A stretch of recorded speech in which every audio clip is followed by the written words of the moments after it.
അഖിൽമാരാർ വിന്നറായത് അഖിൽമാരാരുടെ ഭാര്യയോ അമ്മയോ മക്കളെയോ കൂട്ടിക്കൊടുത്തിട്ടാണെന്ന് ഞാൻ പറയുമ്പോഴേ അഖിൽമാരാർക്ക് പൊള്ളുള്ളൂ. ഞാൻ അത് പറയാൻ ഉദ്ദേശിക്കുന്നില്ല. അഖിൽമാരാര് അയാൾ ഒന്നുകിൽ ഇത് പറയുമ്പോൾ അത് കൃത്യമായിട്ട് പറയണം, അല്ലെങ്കിൽ എൻ്റെ ഭാര്യയെ കൂടി സംശയം നേടലാക്കി പറയുമ്പോൾ എനിക്ക് പറയാനുള്ളത്, എനിക്ക് അഖിൽമാരാർ ചോദിക്കാനുള്ള ചോദ്യം, എങ്കിൽ നിങ്ങൾ ആരെ നിങ്ങളുടെ വീട്ടിലുള്ള ഏത് സ്ത്രീയെ കൂട്ടി കൊടുത്തിട്ടാണ് നിങ്ങൾ വിന്നറായത് എന്ന ചോദ്യം എനിക്ക് ചോദിക്കാനുണ്ട്. അപ്പം എനിക്ക് ചോദിക്കാനുള്ള ചോദ്യം എന്ന് വെച്ചാൽ അഖിൽമാരാരെങ്കിൽ ആരെ കൂട്ടി കൊടുത്തിട്ടാണ് ഈ ഷോയിൽ വിന്നറായത് എന്ന് എനിക്ക് ചോദിച്ചൂടെ? അല്ലെങ്കിൽ ഈ ഷോയിൽ വിന്നറായ മറ്റാണുങ്ങൾ അവരുടെ വീട്ടിലെ സ്ത്രീകളെ കൂട്ടിക്കൊടുത്തത് എനിക്ക് ചുമ്മാ ഒരു ആരോപണം പറഞ്ഞൂടെ? ഞാനങ്ങനെ പറയുന്നില്ലല്ലോ. അയ്യോ ആൽബിച്ചേട്ടൻ മാസേ കൊലമാസേ, അയ്യോ അയ്യോ ഭയങ്കര മാസേ. അഖിൽമാരാറിനെതിരെ ഭയങ്കരമായിട്ട് ഘോരം ഇന്റർവ്യൂവിൽ വന്നിരുന്ന് പ്രസംഗിക്കുന്നേ. എൻ്റെ പൊന്നാൽബി, തലക്കകത്ത് വല്ല ബുദ്ധിയും ബോധം ഉണ്ടെങ്കിൽ താൻ ആ അഖിൽമാരാർ പറഞ്ഞ കാര്യം എന്താണെന്ന് ആദ്യം ഓർക്കുക, അല്ലെങ്കിൽ നോക്കുക, എന്നിട്ട് ഡയലോഗ് അടിക്കുക. പിന്നെ രണ്ടാമത്തെ കാര്യം, അഖിൽമാരാർ എന്തെങ്കിലും പറഞ്ഞിട്ടുണ്ട് അത് അഖിൽമാരാർക്കെതിരെ പറയുക, അല്ലാതെ അഖിൽമാരാറുടെ വീട്ടിലുള്ള ഭാര്യയും മക്കളെയും, അതാ ചെറിയ പിള്ളേരെ അടക്കം പറയേണ്ട ആവശ്യമുണ്ടോ കൂട്ടുകാരാ? ഇല്ലല്ലോ. അപ്പോൾ എന്താ ചെയ്യേണ്ടത്? അഖിൽമാരാറുടെ വായിലിരിക്കുന്നത് അങ്ങോട്ട് കേൾക്കുക. Okay, cake. പലതൊണ്ടയ്ക്ക് മുമ്പേ ഉണ്ടായ ആൽബിയല്ലേ, പക്ഷെ ഞാനങ്ങനെ പറയത്തില്ല. നിങ്ങളങ്ങനെ ഉണ്ടായാലെന്ന് എനിക്കറിയാം. അഖിൽമാരാണേ. അല്ല, നീ എന്താ ചോദിച്ചു? ആദ്യം എന്താ ചോദിച്ചു? അല്ല, പലതന്തയ്ക്ക് മുമ്പേ ഉണ്ടായ ആൽബിയല്ലേ, പക്ഷെ ഇന്ന് ഞാനങ്ങനെ പറയത്തില്ല. നാട്ടുകാരങ്ങനെ പറയുമായിരിക്കും, പക്ഷെ ഞാനങ്ങനെ പറയത്തില്ല കേട്ടോ. നീ ഭാര്യ അമ്മയെ വിറ്റ് ജീവിക്കുന്നവരെന്ന് നാട്ടുകാർ പറയും, പക്ഷെ ഞാനങ്ങനെ പറയത്തില്ല. എനിക്ക് എന്നെ പറ്റി നല്ല അഭിപ്രായമാ. എനിക്ക് എന്നെ പറ്റി നല്ല അഭിപ്രായമാ. നീ അംഗം പോലത്തെ മനുഷ്യനാ, പിന്നെ നീ അമ്മയും ഭാര്യയും വിറ്റ് ജീവിക്കുന്നവനാ, അങ്ങനെയൊക്കെ പറയുന്നത് ശരിയാണോ? അത് എടാ നിന്നെ വഴി എനിക്കറിയത്തില്ല കേട്ടോ അതിനെ പറ്റി ഒന്നും. എനിക്കതിനെ കുറിച്ചൊന്നും അറിയത്തില്ല. ഓഹോ, എനിക്കൊരു വൈര്യമില്ലടാ മൈരേ. നീ ആദ്യം മനസ്സിലാക്കി. ഇനി ഞാൻ നിന്നോട്ടൊരു കാര്യം പറയാം. ഞാൻ പറഞ്ഞ നീ കേട്ടോ. ഇനി ഞാൻ ലൈവിൽ എന്താ പറഞ്ഞ നീ കേട്ടോ? ഇല്ലടാ, ഞാൻ കേൾക്കാറില്ല. കാരണം എനിക്ക് ഇമാരി ആൾക്കാർ പറയുന്നത് കേൾക്കേണ്ട ആവശ്യം എനിക്കില്ല. അന്നേരം നീ വല്ലടത്ത് കിടക്കുന്ന വളിക്ക് വിളിയാക്കാൻ പറയരുത്. പറയുന്നേ കേൾക്കണം. നീ നീ എന്റെ പെമ്മക്കളെയും ഭാര്യയും അമ്മയും ചേർത്ത് നീ പറയുമ്പോ കേട്ടോണ്ടിരിക്കാൻ നിന്നെ തന്തേ കിടക്കും നിന്നെ കിടക്കും നട്ടലില്ലാത്തവരല്ല ഞാൻ. നീ ഇരിക്കുന്ന നിന്റെ വീട്ടിൽ വന്ന് നിന്റെ ചെവുക്കല്ല് അടിച്ചു പറിച്ചിട്ട് അതിന്റെ വീഡിയോ എടുത്ത് ഈ കൊലയാളി പോലെ ചെവുക്കല്ല് ഞാൻ അടിച്ചു പറിച്ചിട്ടുണ്ടെന്ന് പറഞ്ഞിട്ട് ഞാൻ വീഡിയോ ഇടുന്നവർ ഞാൻ മനസ്സിലായിട്ടത്. നീ സ്വഭാവമല്ല. നീ മിണ്ടാ പറയുന്നവിടെ ആദ്യം നീ പറയുന്ന ആവശ്യം ആൾക്കാരെടുത്ത് പോയിട്ട് ഉണ്ടാക്കിയാൽ മതി. പലതന്തയ്ക്ക് മുമ്പേ ഉണ്ടായവരെന്ന് നാട്ടുകാർ പറയുന്നവനെ നീ ഞാൻ പറയുന്നത് കേൾക്കണി. നീ ഞാൻ പറയുന്ന വീഡിയോ ഞാൻ എവിടെ പറഞ്ഞുകൊണ്ടിരുന്നത്? നീ നാട്ടുകാർ സ്വന്തമായിട്ട് അഭിപ്രായമില്ലടാ. എടാ കൊലയാളി മോനെ ഞാൻ പറഞ്ഞു എവിടെയെങ്കിലും പെണ്ണുങ്ങൾ കിടന്നു കൊടുത്തിട്ട് കയറുന്നു. നീ കേട്ടോ? ഓൺലൈൻ ഞാൻ ചോദിച്ചു പല ആൾക്കാർ പറയുന്നത് കേട്ടിട്ടാണ് നീ ഇത്രയും നാൾ പറഞ്ഞത്. എന്റെ ഫോണിൽ നീ വിളിച്ചത് എന്നോട് മിണ്ടാണ്ടിരിക്കാൻ പറയാം. നീ ആരടാ? നീ ഞാൻ പറയുന്നത് പൊന്നു സുഹൃത്ത്, എനിക്ക് അയച്ചാട്ട് നിന്റെ ഫോണിൽ നിന്ന് എനിക്ക് അയച്ചാട്ട്. എന്നിട്ട് നീ റെക്കോർഡ് ചെയ്താന്ന് പറഞ്ഞുകൊണ്ട് തന്നെയാണ് ഞാൻ നിന്നെ നോർമൽ കോൾ ചെയ്തത്. എനിക്ക് റെക്കോർഡ് ചെയ്ത് എനിക്ക് എന്തിനാ നിന്നെ റെക്കോർഡ് ചെയ്ത്? നീ ആരാണ് നിന്റെ വിചാരം? നീ ആരോട് ഇന്ത്യ പ്രസിഡന്റോ? അല്ല നീ മുമ്പ് പഠിക്കാൻ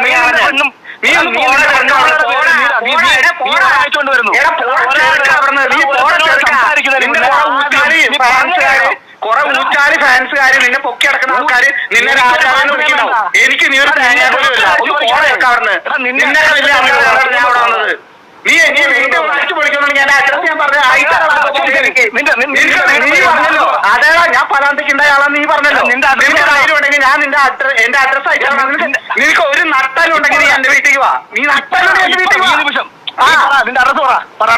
എന്റെ അഡ്രസ് തിരുവനന്തപുരത്ത് പേരൂർക്കട വന്നിട്ട് നീ വിളിച്ചാൽ മതി. ഞാൻ അഡ്രസ് പറഞ്ഞുതരാം.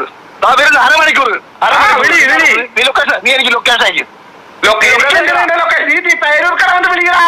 നീ പോടാ ചെറുക്ക അവിടുന്ന്. നീ തരത്തിന് പോയി കളിക്കടാ. നീ തരത്തിന് പോയി കളി. നീ തരത്തിന് പോയി കളിക്ക്. നിനക്ക് സോഷ്യൽ മീഡിയയിൽ കുറെ ഊച്ചാടിയുണ്ട്. അവരുടെ അടുത്ത് പോയി കളി. നീ എന്റെ അടുത്ത് വരല്ലേ? ആ പേരുകൾ പോടാ ചെറുക്ക അവിടുന്ന്. പോടാ കളി കേട്ടോ. ഞാൻ തിരുവനന്തപുരത്തുണ്ട്, അതുകൊണ്ടാണ് പറഞ്ഞ അങ്ങോട്ട് വരാമെന്ന്. ഈ തിരുവനന്തപുരത്ത് തൃശ്ശൂർ എവിടെയാണ്? തന്നെയാണ്. വണ്ടി വിളക്കണം, വണ്ടി നീ വണ്ടി പോയി തരത്തിന് കളി. അപ്പോൾ സംഭവങ്ങളുടെ തുടക്കം എങ്ങനെയാണെന്ന് വെച്ചിട്ടുണ്ടെങ്കിൽ അഖിൽ മാരാർ നമ്മുടെ എൻഡോമൽഷൻ്റെയും ഏഷ്യാനെറ്റിൻ്റെയും തലപ്പത്തിരിക്കുന്ന 2 പേരെ കുറിച്ച് പറഞ്ഞു. അത് എന്താണ് പറഞ്ഞത്? ബിഗ് ബോസിലേക്ക് സെലക്ട് ചെയ്യുന്നതിന് വേണ്ടിയിട്ട് ചില അഡ്ജസ്റ്റ്മെൻറ്റുകൾ ചിലർ ചെയ്യാറുണ്ട്, അപ്പോൾ അങ്ങനെ ചെയ്യാൻ വേണ്ടിയിട്ട് അവർ ചോദിക്കാറുണ്ട് എന്നൊക്കെ പറഞ്ഞിട്ടൊരു വീഡിയോ ഇട്ടിട്ടുണ്ടായിരുന്നു.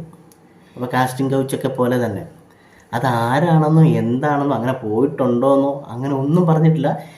ഈ 2 തലപ്പത്തിരിക്കുന്ന 2 പേരെ കുറിച്ചാണ് ചങ്ങായി പറഞ്ഞത്, അല്ലാതെ ഒരു സ്ത്രീകളെ കുറിച്ചും പറഞ്ഞിട്ടില്ല.